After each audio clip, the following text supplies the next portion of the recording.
In the heart of Ohio's capital, a quiet open field became the scene of something unthinkable. A young woman's body was found hidden among weeds, and investigators quickly realized this was no ordinary case.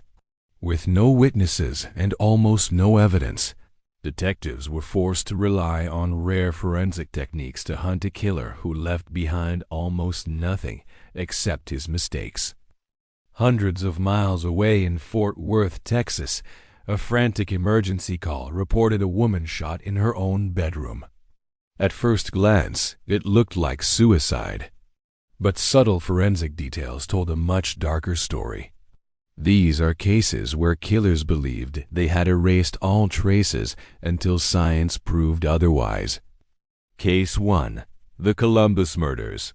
Columbus, Ohio, is known for its safe neighborhoods and family-friendly reputation. But on November 7, 2001, that image was shattered when a passerby discovered the naked body of a woman in a vacant lot on the city's south side.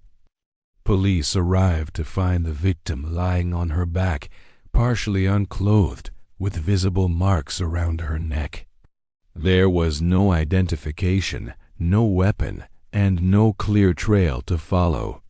Investigators suspected strangulation, but beyond that, the scene offered little help. An autopsy confirmed the woman had been beaten and sexually assaulted before being strangled. Fingerprints eventually identified her as 29-year-old Tina Baxter, a woman with a troubled past marked by drug addiction and unstable housing. DNA evidence confirmed sexual assault, but there was no suspect to compare it to. Then, just 11 days later, another woman was found dead naked, beaten, and left only a few hundred feet from the first crime scene. The similarities were undeniable. A rare forensic gamble, the second victim, Kathy Henderson, showed signs of a violent struggle. What caught investigators' attention was a distinct hand-shaped bruise on her arm. In a bold and rarely successful move, forensic experts attempted to recover fingerprints from human skin, a technique documented only a handful of times nationwide.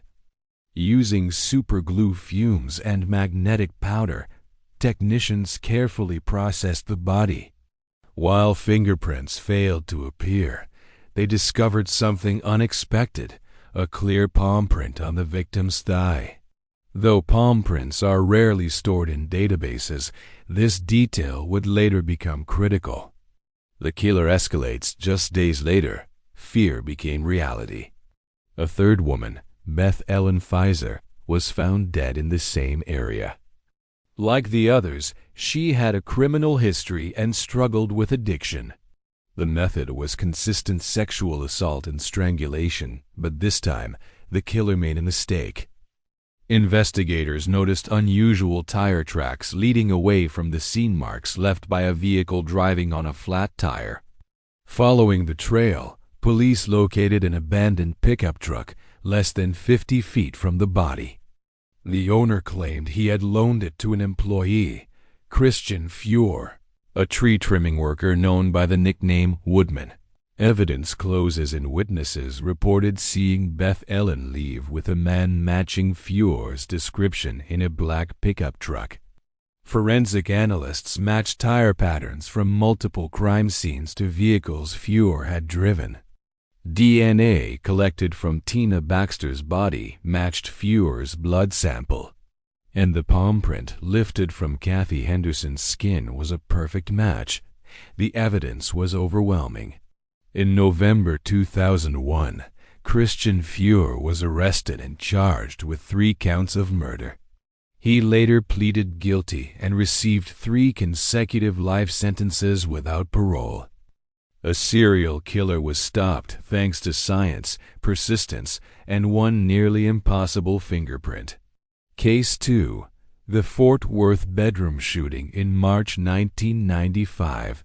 Fort Worth police responded to a frantic 911 call from former officer Warren Horneck, who claimed his wife had shot herself.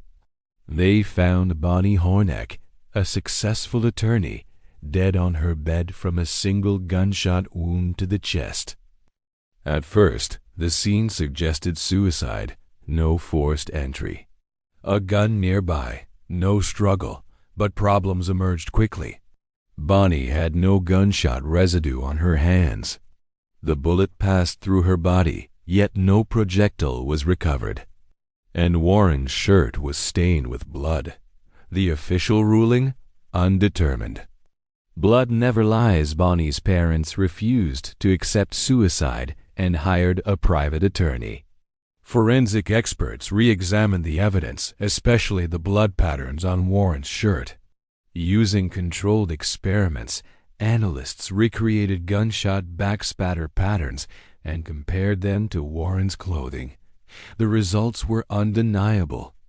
The microscopic blood mist on his shirt could only have come from being extremely close when the gun was fired, not from performing CPR.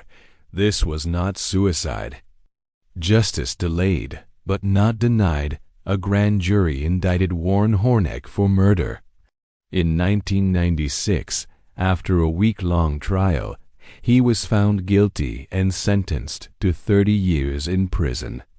What once appeared to be a tragic self-inflicted death was exposed as a calculated killing, uncovered by forensic detail invisible to the naked eye. Closing music. No matter how carefully a crime is staged, the truth leaves its mark.